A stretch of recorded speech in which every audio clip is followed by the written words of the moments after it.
A composição é uma coisa do outro mundo, é fantástica. E a interpretação também da Madre Deus, fenomenal. Mas vamos lá, é muito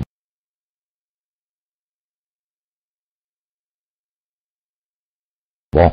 Música é muito bom, música faz muito bem para a alma, para o espírito, calma. Pois é, professores, vamos lá então às denúncias sobre a irmã Lúcia. A irmã Lúcia foi substituída por outra personagem. Amigo e professor Gandra, houve de facto duas irmãs Lúcias? Parece-me bem que sim. A questão foi levantada em primeiro lugar por um autor chamado Michael Diamond, que publicou algumas fotografias de duas personagens, duas senhoras, supostamente a mesma, mas que na realidade não podem ser a mesma, visto que algumas das características fisionómicas diferem de uma para a outra, e as características não podem ser, essa diferença não pode ser resultado de um envelhecimento, como muitas vezes tem sido dito, nem certamente de uma operação plástica, não é? Porque não se percebe que uma freira carmelita descalça andasse a fazer operações plásticas para pôr o queixo diferente ou os dentes, ou melhorar os dentes. E portanto o que se passa é que efetivamente, comparando fotos anteriores a 1959 e posteriores, verificamos que os dois rostos que nos surgem como sendo da irmã Lúcia não podem ser da mesma pessoa. São duas pessoas diferentes. Por exemplo, a autêntica irmã Lúcia tinha o queixo retraído e os dentes irregulares. A falsa tem o queixo protraído e os dentes regulares. Ora, esta questão do queixo é uma questão fundamental. Nunca ninguém, mesmo envelhecendo, deixa de ter um queixo retraído para passar a ter um protraído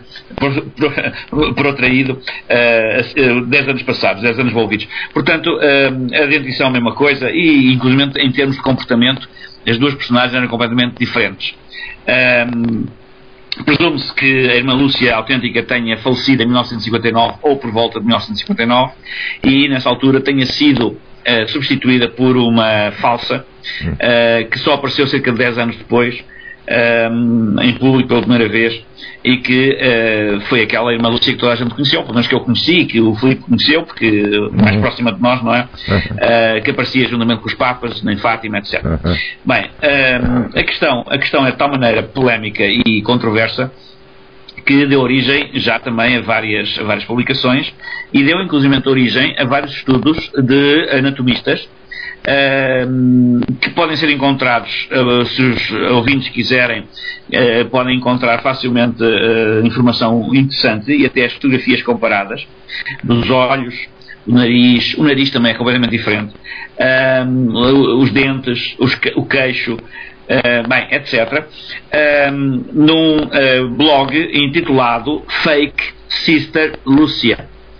Eu digo as letras, é tudo pegado: F-A-K-E S-I-S-T-E-R L-U-C-I-A, Fake Sister Lúcia, portanto a falsa irmã Lúcia em inglês.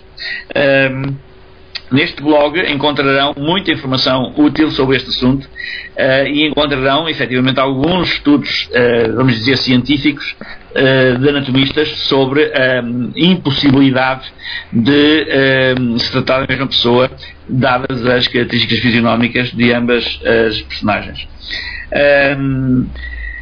Bem, o assunto é extenso, longo, pode tornar-se maçador. Eu não queria que ele se tornasse maçador, porque acho que é um assunto muito interessante e poderá efetivamente ser uma parte integrante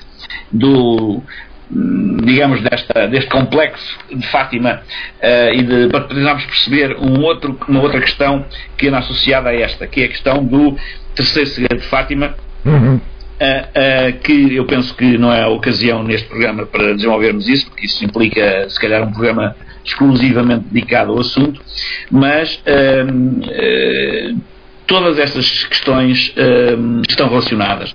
Inclusive a substituição da irmã Lúcia por uma outra personagem estará associada a isso. A irmã Lúcia original, a verdadeira, pelos vistos, não era uma pessoa muito pacata, não era uma pessoa muito dócil, e a Igreja estava obrigada, de acordo com aquilo que tinha sido dito pela própria Lúcia, estava obrigada a revelar o seu segredo em 1960. O que não fez, como se sabe, não é? Só fez muitos anos depois, associando o segredo ao atentado ao Papa João Paulo II. Portanto, todos esses pormenores, se os conhecermos, permitir-nos percebermos que realmente a conveniência que a Igreja tinha de ver livre de uma personagem que não era dócil nem iria ficar calada. Eu não estou a dizer que a Igreja assassinou a irmã Lúcia, atenção, estou apenas a dizer que a irmã Lúcia deve ter morrido de causas naturais em 1959 ou cerca disso. Portanto, aproximadamente no ano em que o terceiro segredo de Fátima devia ser revelado. A segunda irmã Lúcia morreu em 2005, no dia 13 de fevereiro de 2005. É muito curioso porque é o dia das Chagas, é um dia de uma festa nacional muito importante, e isso deu origem também a alguns comentários de alguns observadores mais atentos, mas pronto, também não é um assunto que eu neste momento pretenda explorar. Seja como for, ao contrário da autêntica irmã Lúcia, a falsa irmã Lúcia era uma desbocada, não era uma personagem aparentemente desbocada, e usava batom, era uma carmelita descalça sui generis, para não dizer outra coisa. E portanto, mas efetivamente eram duas personagens também em termos de atitude, em termos de temperamento, diferentes, completamente diferentes. Basta consultarmos as descrições e até as cartas que escreviam, sobretudo as cartas que podem ser consideradas autênticas, porque também se crê que muitas das cartas atribuídas à irmã Lúcia poderão não ser dela, ou poderão ter passado por um crivo, e portanto poderão ter sido censuradas. Mas realmente há uma série de indícios que nos levam a duvidar que realmente a irmã Lúcia falecida em 2005 fosse a irmã Lúcia original e autêntica. L'Oreal, você me fala uma coisa sobre essa tal suposta substituição da irmã Lúcia, e também com o Papa João Paulo II, e também sobre a conversão da Rússia ao Imaculado Coração. Você vê alguma ligação entre essas duas colocações? Tem alguns. Esse é um tema, retomando a expressão do alfarrabista para o meu amigo, que esse é um tema espinhoso. Tem um padre que é o padre Paul Kramer, ele é beneditino, e que fala sobre isso. O padre Paul Kramer, ele tem inclusive vários artigos publicados falando sobre a ideia de Fátima e a Rússia, né?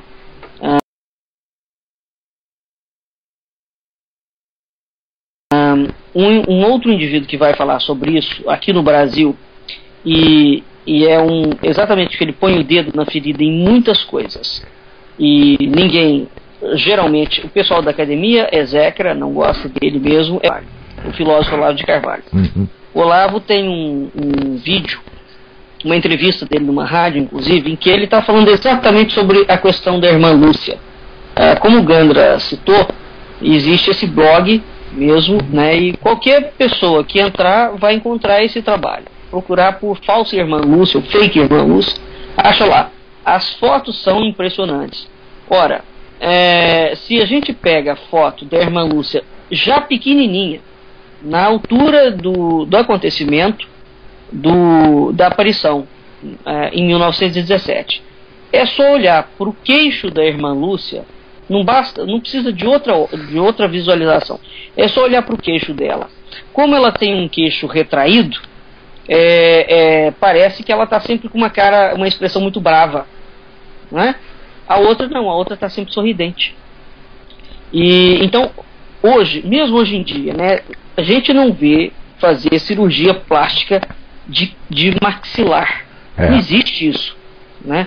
Ninguém faz cirurgia plástica de maxilar. Você serra o queixo de uma pessoa, não tem essa possibilidade. Então, quando você pega a verdadeira irmã Lúcia, que não tem queixo praticamente, e a outra que tem um queixo enorme,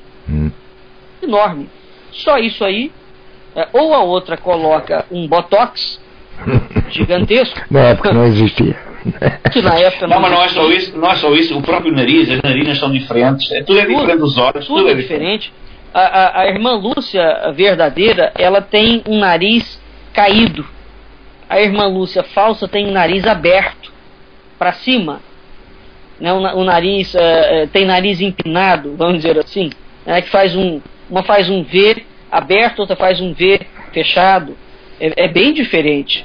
Então é só colocar ali, mas fundamentalmente pega a irmã Lúcia pequena, para ter, se tiver alguma dúvida aí, você vai ver aquela questão. Os olhos são completamente diferentes, a estrutura das sobrancelhas, uma análise mínima de fisiognomonia, que é uma técnica, te permite verificar aquilo ali. Então, para os incrédulos ou não, não é possível que a irmã Lúcia tenha feito uma cirurgia plástica desse porte, notadamente uma cirurgia que envolva principalmente essa questão do queixo, né? Porque você não tem como fazer preenchimento daquela estrutura, porque não é só o queixo, não é só o queixo que é diferente, todo o rosto dela e o maxilar inferior é completamente diferente. Os dentes encavalitados da irmã Lúcia autêntica e os dentes todos alinhadinhos da irmã Lúcia falsa são uma coisa. A irmã Lúcia falsa, ela tem, os dentes dela lembra muito a Glória Pires, pra gente aqui no Brasil, né? Ela tem aqueles dentes pequenininhos e uma gengiva muito grande, né?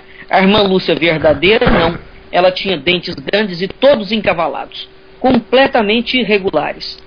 A falsa não, a segunda que aparece não, os dentes são pequenos, não tem um encavalamento um em cima do outro. Então, pelo amor de Deus, que só isso aí, efetivamente, nós estamos diante de dois personagens realmente bem distintos, né?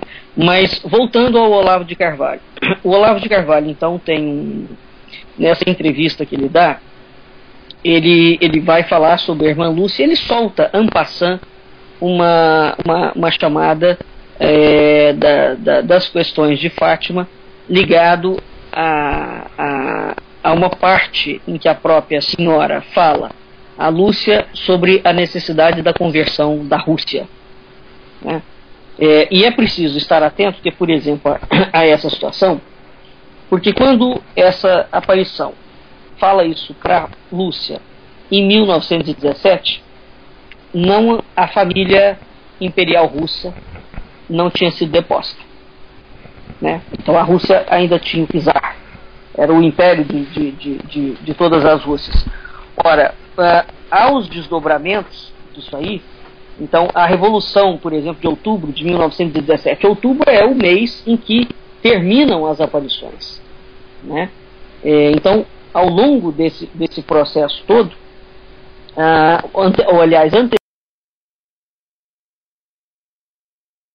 antecedendo esse processo da Revolução de outubro de 1917, num determinado momento, se não me falha a memória, em julho, a aparição fala que haveria a necessidade da conversão da Rússia ao Imaculado Coração de Maria, né? Então, existe um livro brasileiro, esse livro também não é uma publicação da Record Nova Era. Ele não é um livro muito comum da gente encontrar. Talvez a gente encontre ele em sebo também, mas eu penso que vale a pena para os nossos ouvintes. Chama-se Aparições de Maria, Lenda e Realidade sobre o Mistério Mariano. O autor é o Isidro Juan Palacios. Essa edição minha é a primeira edição desse livro. E ele vai falar algumas coisas interessantes assim ligados a aparições de marianas no mundo inteiro. E uma das coisas que ele vai trazer é exatamente as vertentes proféticas das aparições de Maria na esfera dos povos eslavos, né? Então ele coloca aqui, tem uma parte em que ele vai falar sobre o Czar. Ele fala que o Czar é o último selo dentro do aspecto das aparições na Rússia. Nós temos que lembrar que o Czar Nicolau II, ele abdica em março de 1917, né? E ele fala que em 26 de fevereiro e em março de 1917 há uma aparição misteriosa de um grande ícone negro. E a moça que vê essa aparição aparece por uma mulher que se chama Adrianova. Ela chega lá e a aparição, ela vê a Virgem como sentada no trono, como uma czarina dos céus e da terra. Essa Virgem tinha, além dela estar sentada, ela tem o manto vermelho da realeza nórdica, da realeza varenga, né? Que é a realeza da primitiva Rússia. E essa aparição que os comunistas destroem quase todos os ícones da Rússia. Por uma razão qualquer, eles não conseguem destruir esse ícone que a Adrianova acha, né? Então é preciso a gente ter em mente essa questão aí do tempo. E depois ele vai fazendo algumas analogias entre a grande devoção que a Rússia tem e a Nossa Senhora, né? A Rússia sempre foi um país diretamente associado ou devoto de Nossa Senhora. O fato é que eu vou citar aqui uma parte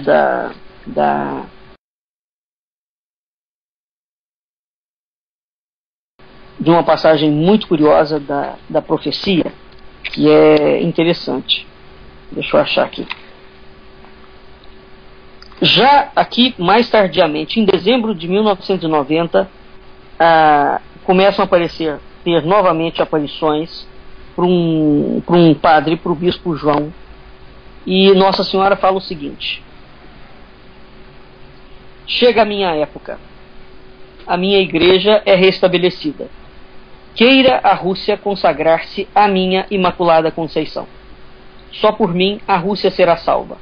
Quase ninguém me ouve. Ó grande deserto! Na verdade, semelhante queda como a Rússia não houve em Israel, nem sequer nos dias terrenos do Salvador. Não posso, olha que coisa estranha, não posso mais ouvir falar do cosmo. Aqueles que não sabem que o cosmo está cheio de sombras infernais, que ignoram que ele é uma grande câmara vazia e muda, ainda não nasceram em espírito. Deus verdadeiro para os séculos dos séculos é Jesus Cristo. A ortodoxia incorre em grave erro, não reconhecendo como vivente a sempre Mãe de Deus, a sua transfiguração, sua revelação, sua aparição. Por isso, nega o poder autocrático, sua égide e a viva divina providência. O combate na Rússia está começando. E quanto mais insolentes forem os ataques do maligno, mais próximo e mais inevitável será o seu fim. Que isto vos console. A Rússia está hoje ainda mais longe da fé do que nos tempos dos excessos da usurpação. E continua, né? Entre outras coisas, essas mensagens vão desembocar numa situação curiosíssima e absolutamente anômala em termos de teologia, que é o seguinte: num determinado momento, Nossa Senhora, esse ícone, né, essa senhora que se apresenta, ela se apresenta como fazendo parte integrante da Santíssima Trindade. Então, a Virgem como Theotokos, como Mãe de Deus. Ora, a terceira pessoa da Trindade, para nós, até o momento, é o Espírito Santo, né? Então, nesse contexto russo, essas mensagens todas que vão acontecendo, e ela vai falando várias coisas em relação ao que a Rússia fará no mundo. E não é manso o que ela coloca, né? E também algo que cria um paralelismo com a mensagem de Fátima, né, da necessidade da conversão da Rússia. Ela fala que tem que começar a brilhar um tipo de cristianismo futuro.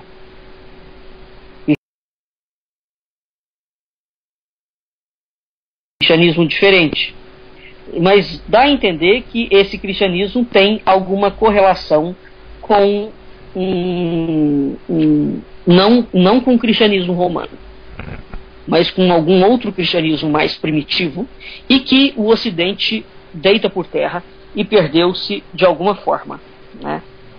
Entretanto, que o Ocidente tem que ser chamado para uma chamada, ela faz uma chamada de atenção ao Ocidente como um todo, e faz uma chamada de atenção a essa necessidade de resgate de um cristianismo primitivo.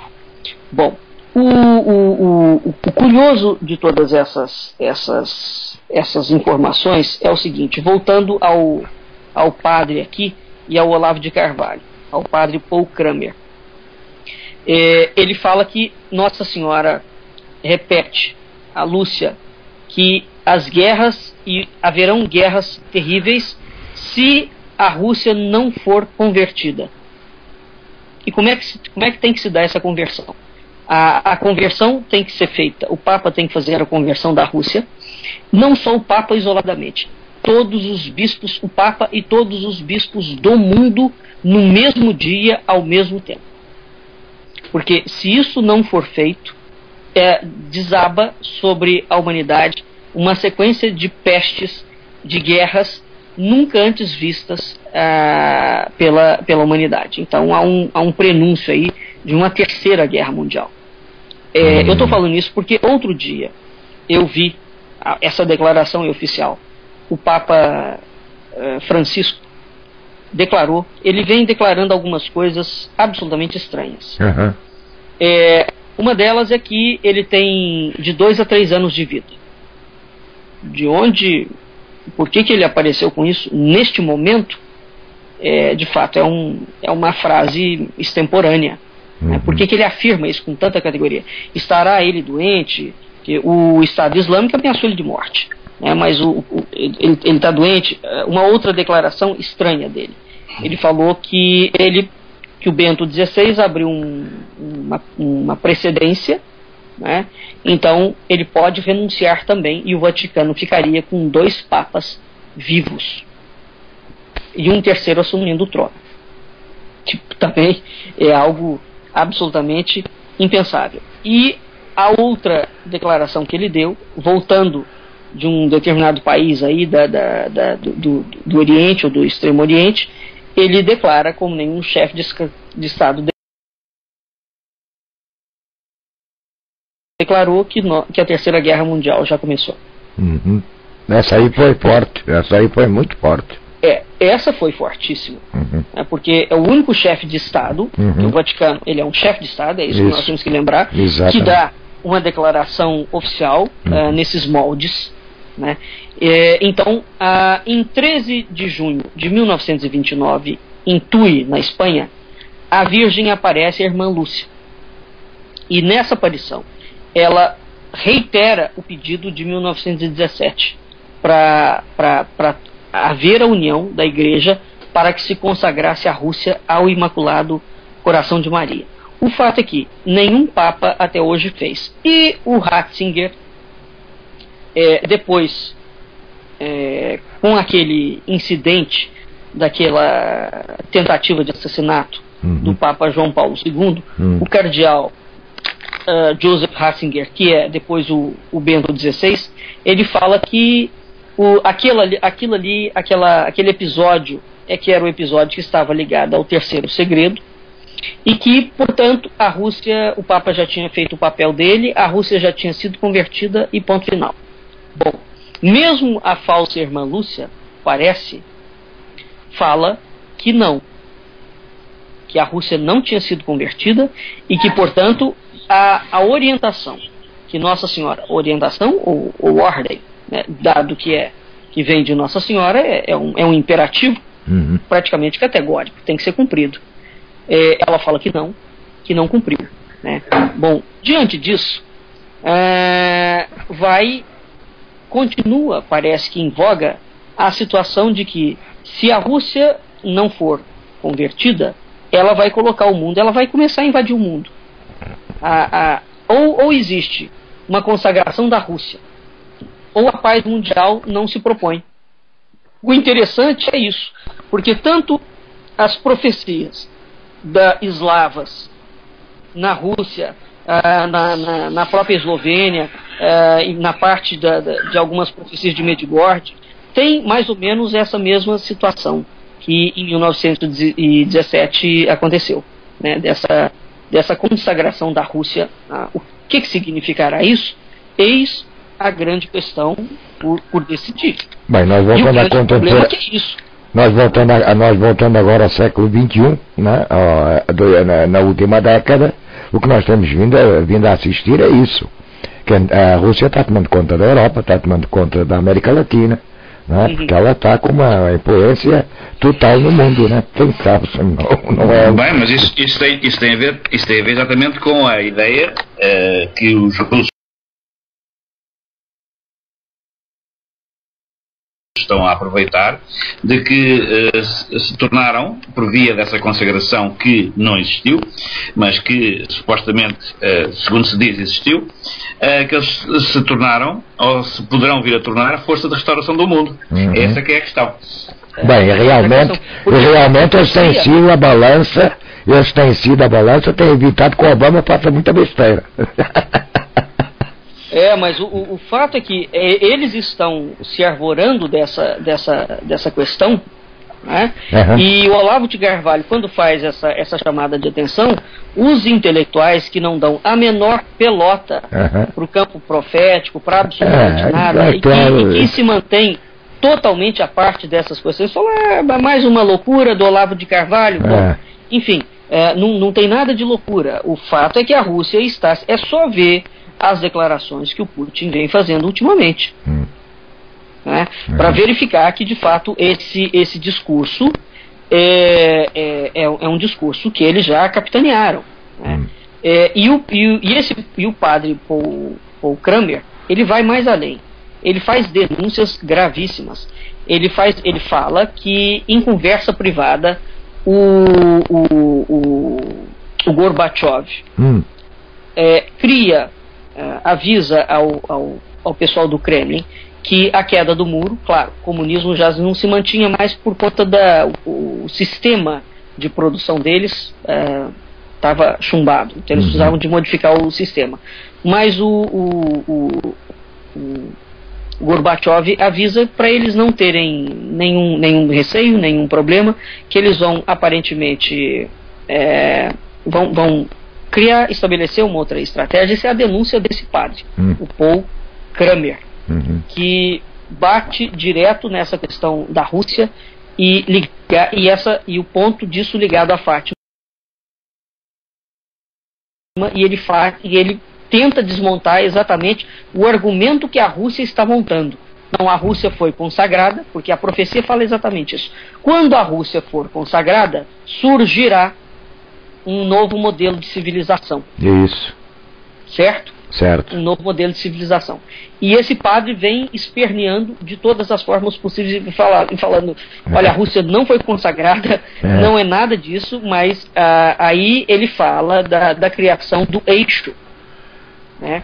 Do eixo que existe já pragmático e pré-concebido entre a China, a Rússia, vários países do Estado Islâmico, a Cuba e alguns países da América Latina. Exato. E ele cita inclusive documentos em relação a esses acordos que foram firmadas dentro desse tipo de avanço.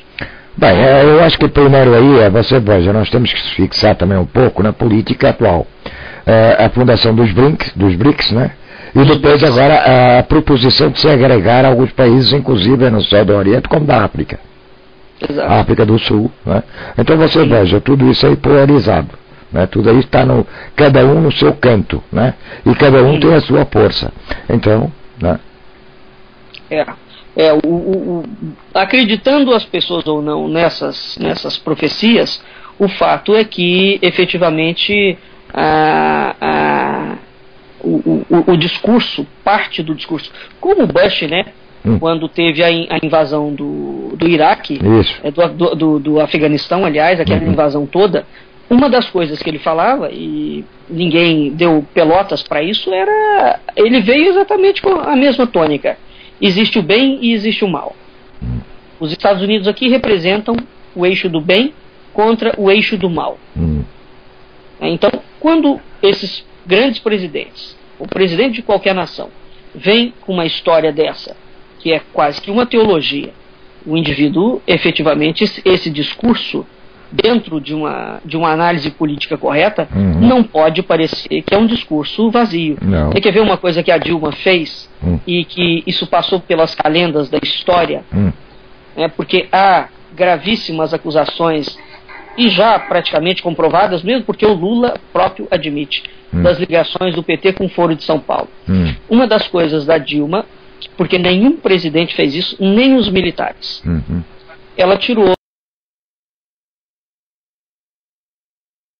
do Palácio da Alvorada a cruz e a Bíblia.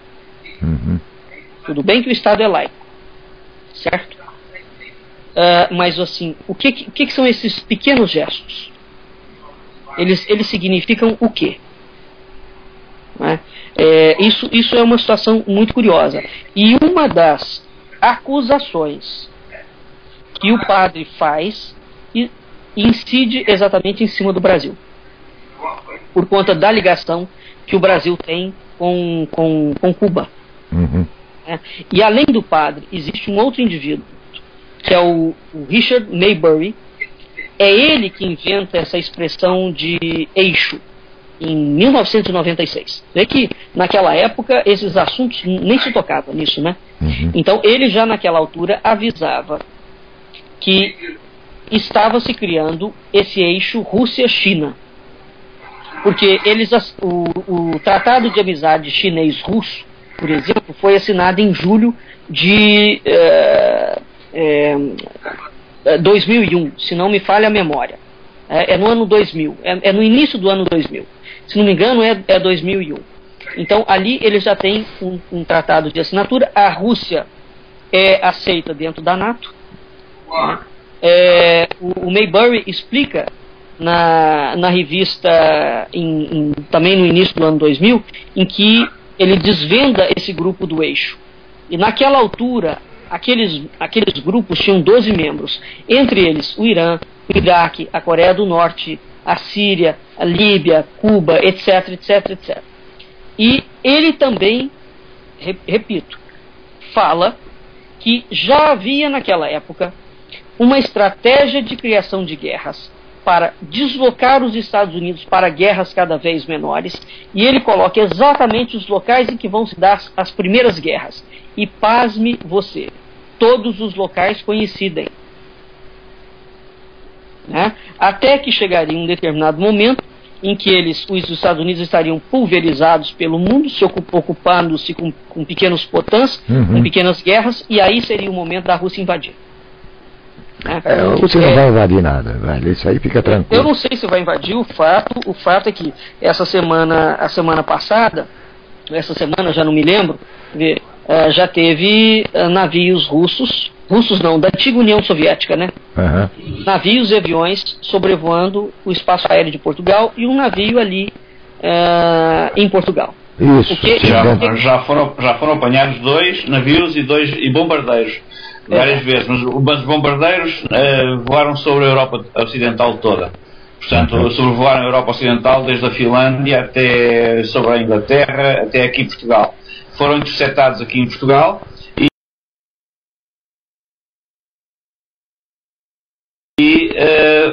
tal como os navios, e foram reconduzidos a águas internacionais. Bem, a questão, Felipe, é o seguinte: se de repente, como aconteceu, por exemplo, a Primeira Guerra Mundial, todas as grandes guerras, vai que alguém dá um tiro desavisado, né, ou faz uma bobagem aí qualquer. Além de tudo, ainda tem isso. O avião, houve fotografia do avião, O avião não está com a bandeira da Rússia, ele está com a bandeira da União Soviética. Porque a hora que ele for pego, vai acusar a Rússia vai falar, não, mas como assim? Não é a minha bandeira que está ali, é a bandeira da União Soviética. Mas o que é a União Soviética? Porque eu acho que já não existe. Não é? A União Soviética não existe. Mas isso tudo é para a gente, voltando ao assunto das profecias, é que hoje, de fato, nós não damos pelota a esse tipo de coisa. Como na época no Brasil nós passamos agora pela eleição, né? Essa eleição agora a presidente. Eu tenho uma psicografia do Chico Xavier e divulguei inclusive essa psicografia. O Chico Xavier lança 2 psicografias falando de 5 presidentes brasileiros. Uma de 1930 e poucos e uma de 1950. As 2 descrevem ipsis literis 5 presidentes, que são o Getúlio, o Juscelino, o Jânio, o Tancredo. O quinto, ela não pontua como acontecendo no Brasil. Ela fala que após o 4º presidente, o Brasil passaria assim, por um período terrível de provas, de expiações, dificuldades, um cenário praticamente de guerra. É uma coisa lastimável o que acontece. E fala que depois dessa purgação viria um indivíduo, mas a profecia, a mensagem em nenhum momento se refere como esse indivíduo pertencendo ao Brasil. Parece que ela abre num sentido mais ecumênico, fala que a identificação desse indivíduo, ela já não identifica ele com nenhum acontecimento. Ela identifica ele da seguinte forma: esse homem é o homem do cavalo branco. Pronto, para aí. Entendeu? O homem do cavalo branco, o Gandra sabe muito melhor do que eu, é um tema caro, né? Dentro da profecia, por exemplo, do Imam Mahdi, que é a profecia do mundo islâmico, né? É um tema caro para os persas, é um tema caro para a tradição tibetana, é um tema caro para a profecia luso-afro-brasileira. Então é um tema genérico, né? Mas é interessante, isso é para a gente entender que parece que há sim um outro plano. O nosso objetivo aqui no nosso programa é fazer uma análise profunda desses acontecimentos. Exato. Bem, a história tem sempre 2 planos, um superficial e um profundo. Então nós estamos aqui fazendo essa análise profunda que os historiadores passam batido em cima desses temas. Também não se interessam. Isso é de extrema importância, porque até para compreender o momento presente, né? Que o momento presente nos traz muitas interrogações, não é isso? Não é? Bem, amigos, 22 horas e 5 minutos.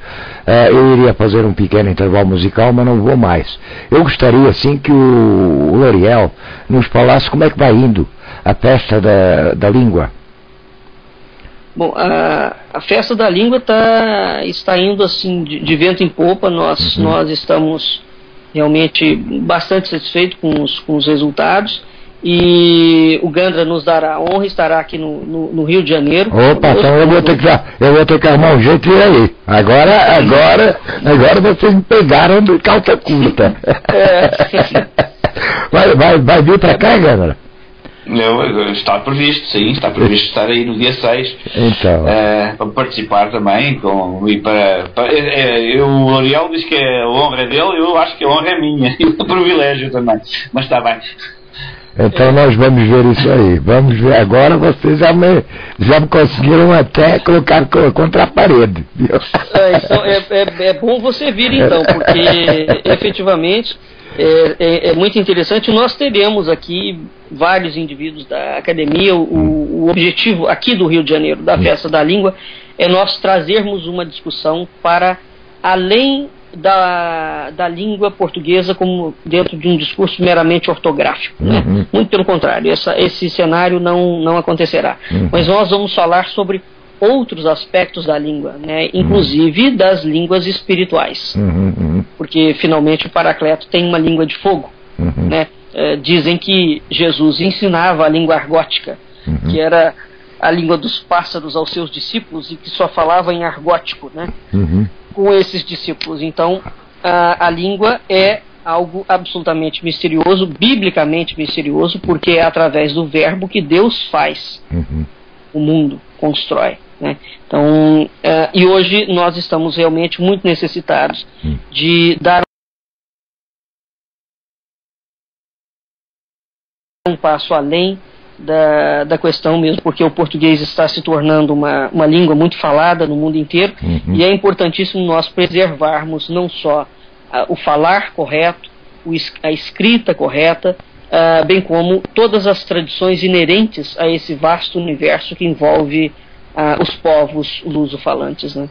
Mas eu acredito que realmente é uma discussão, essa discussão ainda vai levar um tempo, né? Claro. Porque eu acredito que a língua portuguesa, como qualquer uma outra, mas especialmente a portuguesa, por ser tão rica como ela é uma língua viva, não é? Ela não é uma língua morta, né? Então, você veja, por exemplo, o português falado no Brasil, né?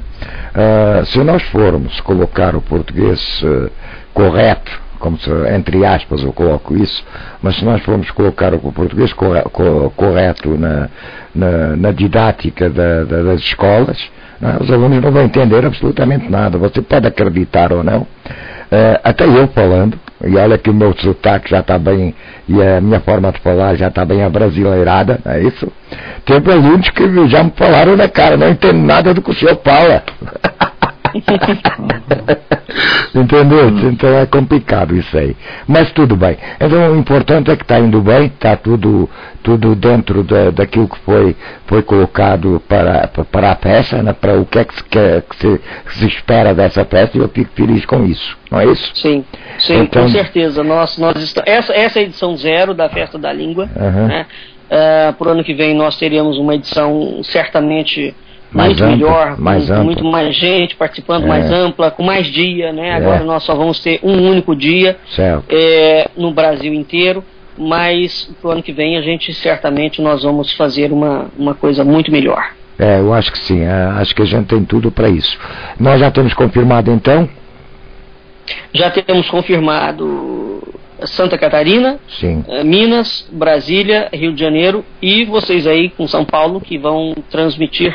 Pelo menos aqui no Rio de Janeiro, nós temos esse compromisso. Isso. Vamos transmitir integralmente o evento online. Isso. Bem, amigos, então estamos chegando ao final de mais um programa Culturas e Identidades. Um ótimo final de semana para todos os ouvintes, para os professores também. E até o próximo sábado com mais um programa História e Identidades.